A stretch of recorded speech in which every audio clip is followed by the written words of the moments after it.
একটা ছোট্ট গ্রামে থাকতো দুষ্টু কিন্তু বুদ্ধিমান এক বিড়াল, নাম তার মিনি। গ্রামের বাচ্চাদের সাথে খেলাধুলা করাই ছিল তার সবচেয়ে প্রিয় কাজ। গ্রামের পাশেই ছিল একটি বড় পুকুর, সেখানে অনেক মাছ থাকতো। কিন্তু হঠাৎ একদিন পুকুর থেকে মাছ হারাতে শুরু করলো। গ্রামের লোকেরা রেগে গেল। তারা বলল, এই দুষ্টু বিড়ালি নিশ্চয় সব মাছ খাচ্ছে।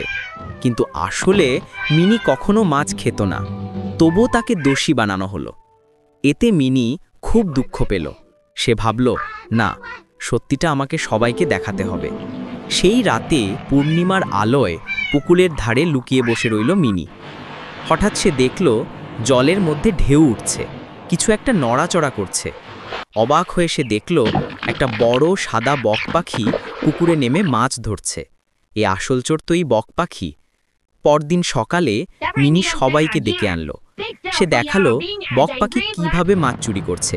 সবাই দেখে অবাক হয়ে গেল। গ্রামবাসী তখন বুঝল মিনি নির্দোষ। তারা তার কাছে ক্ষমা চাইল। এরপর থেকে মিনি সবার প্রিয় হয়ে উঠল। লোকেরা তাকে দুধ আর খাবার দিতে লাগলো। বাচ্চারা আবার তার সাথে খেলতে শুরু করলো। মিনি খুশিতে দিন কাটাতে লাগলো। একদিন গ্রামে বড় উৎসব হলো। সবাই আনন্দে গান, বাজনা আর নাচে মেতে উঠল। তারা মিনি বিড়ালকেও উৎসবে নিয়ে গেল। মঞ্চে দাঁড় করিয়ে তার গলায় ফুলের মালা পরিয়ে দিল। পুরো গ্রাম হাততালি দিয়ে উঠল। মিনি হয়ে গেল গ্রামের নায়ক বিড়াল।